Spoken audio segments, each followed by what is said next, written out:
حضرات مومنین السلام علیکم۔ اس وقت ایک مجلس برائے ایصال ثواب کے حوالے سے آپ کی خدمت میں حاضر ہوا ہوں، اور یہ مجلس چہلم ہے برائے ایصال ثواب سید ہمایوں قدر رضوی موہانی عرف عروج عالم ابن سید شاہ قدر موہانی مرحوم۔ اس وقت کی مجلس کو خطاب فرمائیں گے علی جناب مولانا سید فیض عباس صاحب قبلہ، اور تلاوت کلام پاک کے فرائض انجام دیں گے محترم قاری ندیم نجفی صاحب۔ تو آئیے باقاعدہ طور پر مجلس کا آغاز کرتے ہیں اور گزارش کرتے ہیں محترم قاری ندیم نجفی صاحب سے کہ وہ تشریف لائیں اور تلاوت کلام ربانی سے باقاعدہ طور پر مجلس کا آغاز کریں۔ اللہم صلی علی محمد و آل محمد۔ اعوذ باللہ من الشیطان اللعین الرجیم، بسم اللہ الرحمن الرحیم۔ وما لي لا أعبد الذي فطرني وإليه ترجعون، أأتخذ من دونه آلهة إن يردني الرحمن بضر لا تغن عني شفاعتهم شيئا ولا ينقذون،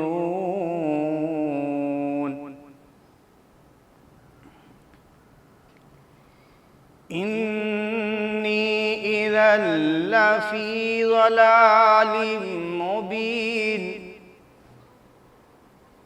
إني آمنت بربكم فاسمعون، قيل ادخل الجنة، قال يا ليت قومي يعلمون، بما غفر لي ربي وجعلني من المكرمين،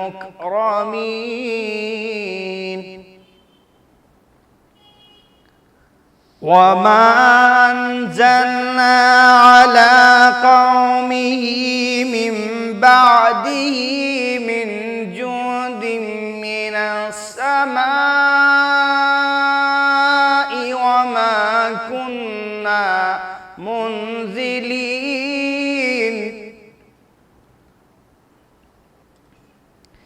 إن كانت إلا صيحة واحدة فإذا هم خامدون، يا حسرة على العباد ما يأتي من رسول إلا كانوا به يستهزئون، ألم يروا كم أهلكنا قبلهم من القرون أنهم إليهم لا يرجعون، وإن كل لما جميع لدينا محضرون، صدق الله العلي العظيم، وصدق رسول النبي الكريم، وصدق شهداء كربلاء والصديقين، اللهم صل على محمد وآل محمد۔ جزاک اللہ محترم قاری ندیم نجفی صاحب، آپ نے بہترین سلیقے سے تلاوت کلام ربانی سے مجلس کا آغاز کر دیا، اور یہ تلاوت کلام پاک، تلاوت کلام ربانی مرحوم کے لیے بہترین ایصال ثواب ثابت ہوگا انشاءاللہ۔ اور ہم گزارش کرتے ہیں علی جناب مولانا محترم سید فیض عباس صاحب قبلہ سے کہ وہ تشریف لائیں اور مجلس کا آغاز کریں۔ حضرات گزارش ہے کہ ایک مرتبہ سورہ حمد اور 3 مرتبہ سورہ اخلاص کی تلاوت فرما کر مرحوم سید ہمایوں قدر رضوی عروج عالم صاحب ابن سید شاہ قدر موہانی صاحب کی روح کو حساب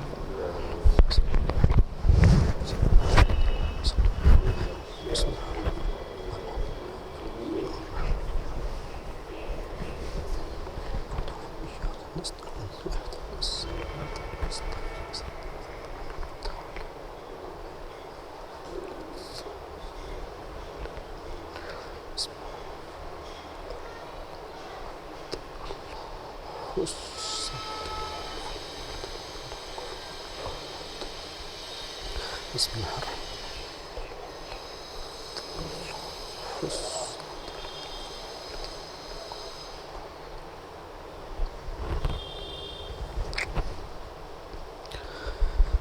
لا حول ولا قوة الا باللہ العلی العظیم اعوذ باللہ من الشیطان اللعین الرجیم بسم اللہ الرحمن الرحیم الحمد للہ الذی لا یبلغ مدحتہ القائلون ولا يحصي نعماءه العادون ولا يؤدي حقه المجتهدون الذي لا يدركه بعد الهمم ولا يناله غوث الفتن الذي ليس لشفته حد محدود ولا نعت موجود ولا وقت معدود ولا أجل ممدود فطر الخلائق بقدرته ونشر الرياح برحمته ووتد بالصخور ميدان أرضه ثم الصلاة والسلام على النبي المكي المدني الأمي القرشي الهاشمي الابتهي التهامي أصله وسيل وفرحه طويل وكنبه كهيل وخلقه عظيم المعلن الحق بالحق بالقاسم محمد وعلى أهل بيته الطيبين الطاهرين المعصومين المظلومين المنتجبين المنتخبين الذين أذهب الله عنهم الرجس وطهرهم تطهيرا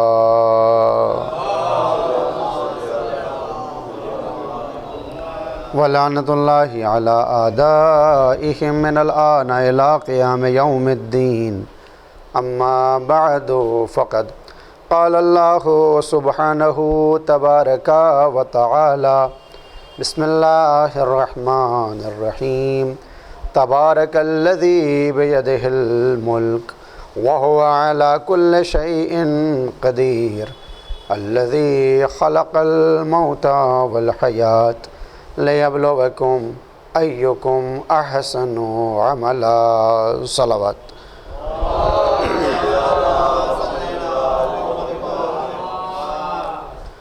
حاضرین گرامی قدر سامعین کرام و عزاداران مظلوم کربلا اور تمام ناظرین و سامعین، آج کی اس اصالہ ثواب کی مجلس میں کہ جو ایک چہلم کی مجلس ہے، قرآن کریم سے سورہ ملک جن کی ابتدائی 2 آیات ان کی قرأت کا شرف حاصل کیا ہے۔ مشہور ترجمہ کچھ اس طرح سے ہے: شروع اللہ کے نام سے جو رحمان بھی ہے اور رحیم بھی۔ تبارک الذی بیدہ الملک، بابرکت ہے وہ کہ جس کے ہاتھوں میں ملکیت ہے، حکومت ہے، کائنات ہے۔ وَهُوَ عَلَى كُلِّ شَيْءٍ قدیر، اور وہ وہی ہے کہ جو ہر شے پر قادر ہے۔ الذی خلق الموت، کہ چونکہ وہ ہر شے پر قادر ہے لہٰذا اس نے موت کو بھی خلق کیا ہے، والحیات، اور زندگی کو۔ لیبلوکم، یہ حیات و موت کیوں خلق کیے؟ تاکہ وہ آزما سکے، جان سکے